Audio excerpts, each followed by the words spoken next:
Luke 21:25-36. Today we'll be reading through verses 29 to 31.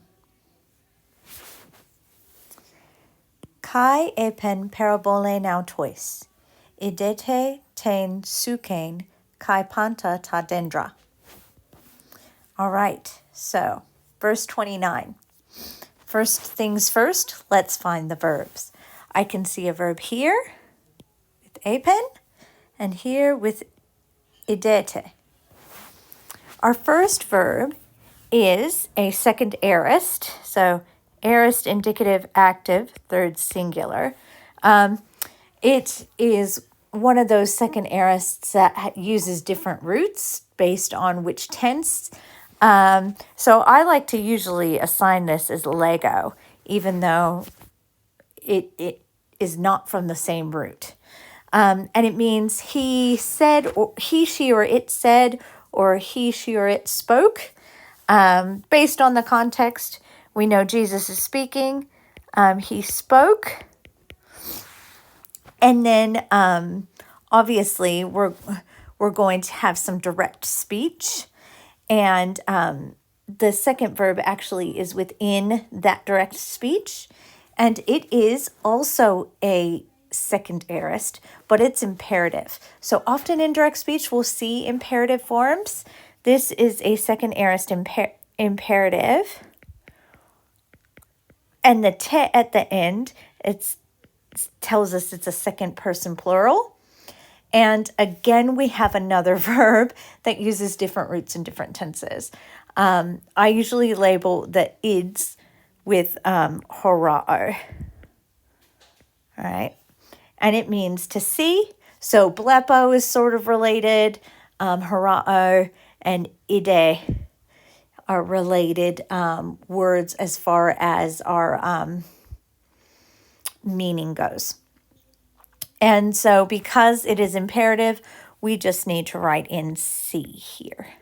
And usually with an imperative, in my rough translation, I'll usually just add an exclamation point just so it makes it easier for me to spot imperatives. So with those two verbs out of the way, let's go ahead and fill in the rest. Kai, so we'll put in and you'll see we have an indent here and a capital. So we get capitals at the beginning of paragraphs. And he spoke a parable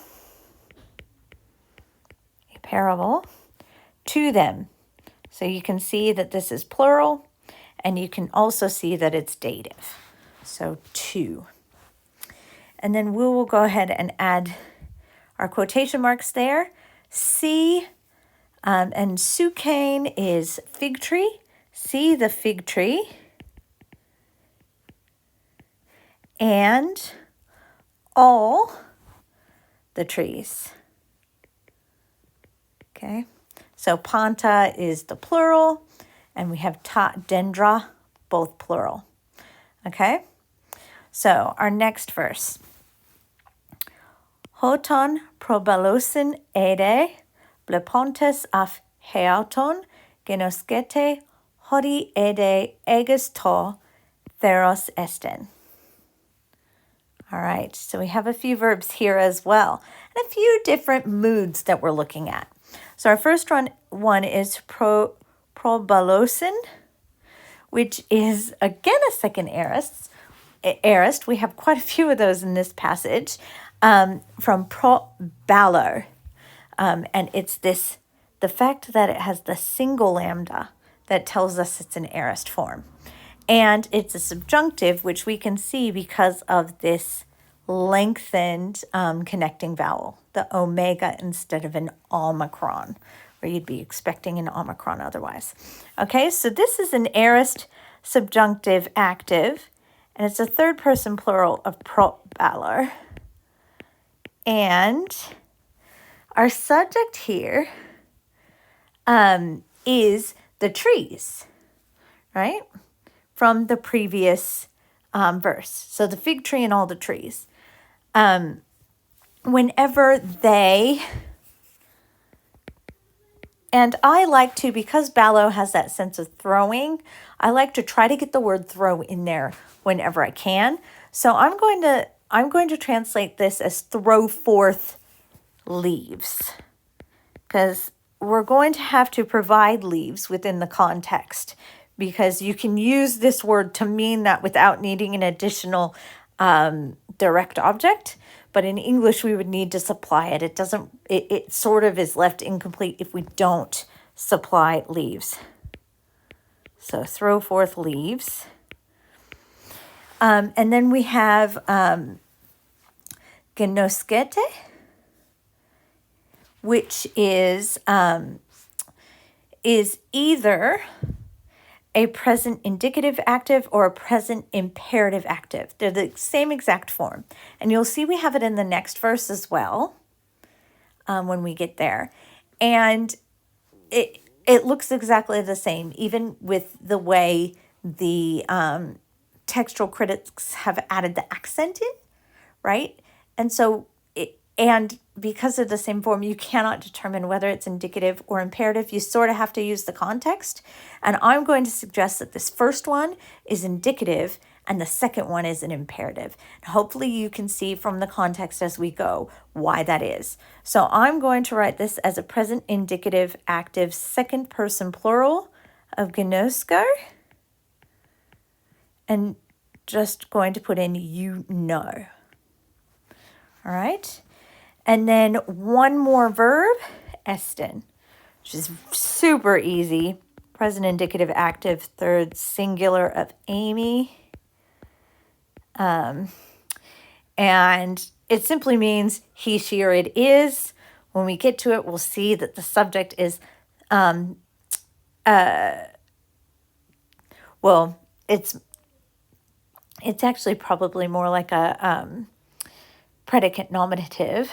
Oh no, it would be the subject because it has the definite article. The summer, totheros, is the subject. So I'm just going to go ahead and put is. I'm not going to bother with a he, she, or it because it's specified what the subject is. All right, let's go ahead and build on those three verbs. All right, so this first phrase here, hoton probolosin ede. Now, hoton is also one of the little clues that we have that our verb is a subjunctive. Specifically the on lets us know that what follows is going to be a subjunctive. It means whenever, but when paired with ede, which means already, it probably is better to translate this idiomatically as soon as. So I'm just going to write that above hoton, and I'll just put a dash above ede so we can see what's happening. And then the next phrase actually is a participial phrase. Well, a participle plus a prepositional phrase.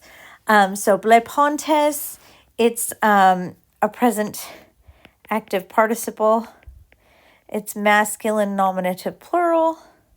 So it's referring to the people that Jesus is speaking to here. Seeing,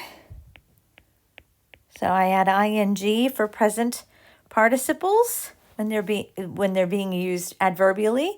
Seeing, and then here our preposition is off or apo, and heiauton is being used instead of a second person reflexive, so it's a third person form, but really it's second person.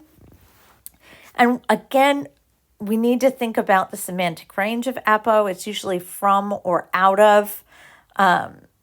Seeing out of yourselves, we wouldn't really say in English. So seeing for yourselves.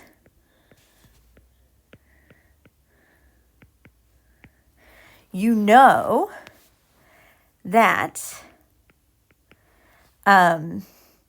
already near the summer. The theros, the summer is. So we're going to have to put that in a better word order in our translation. Okay, so often the word order will be all over the place in Greek. So how would we word this correctly in English? That already the summer is near. So our subject will usually come first. All right? And near is sort of acting like that predicate nominative. Okay? So on the opposite side of is. All right? And our final verse, hutos kai humes, hoton idete tauta genomena, genoskete hoti engus estin he basileia tu theu. All right. Again, let's have a look for our verbs.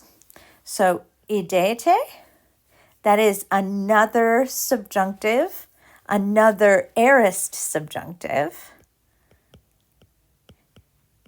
And it's a second plural. So you see the te ending tells us it's a second plural. The ada tells us it's a subjunctive. And we know it's an aorist because of the id. And the other signal that it's a subjunctive is that hotan again. Okay? And then genoskete, as I said, it looks exactly the same as the indicative, but I'm going to label this an imperative based on the context. You will see it as we go through. And it's from gnosko. And again, often I'll add a little exclamation point just to signal to myself that it is an imperative. All right, and then we have our is again here with estin. All right, let's go ahead and work our way through. So hutos can be thus, in this manner, that sort of thing. I usually just go with thus because I like to be short and sweet. Thus also you. Whenever you see tauta, these things.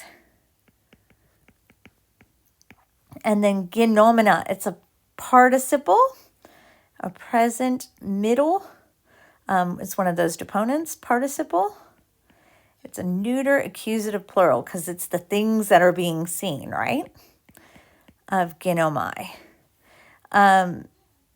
Whenever you see these things happening, again, just adding that ing for a present participle, know that, okay, and we'll be swapping this around. Again, our English sentences, we would put the subject first, and you usually know what the subject is based on that definite article, and often the predicate nominative will actually appear before the verb. Okay, so near is the kingdom of God.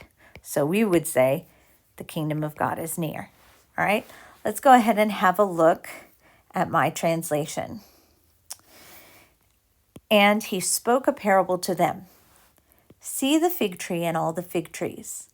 As soon as they throw forth leaves, sing for yourselves, you know that already the summer is near. Thus also you, whenever you see these things happening, know that the kingdom of God is near.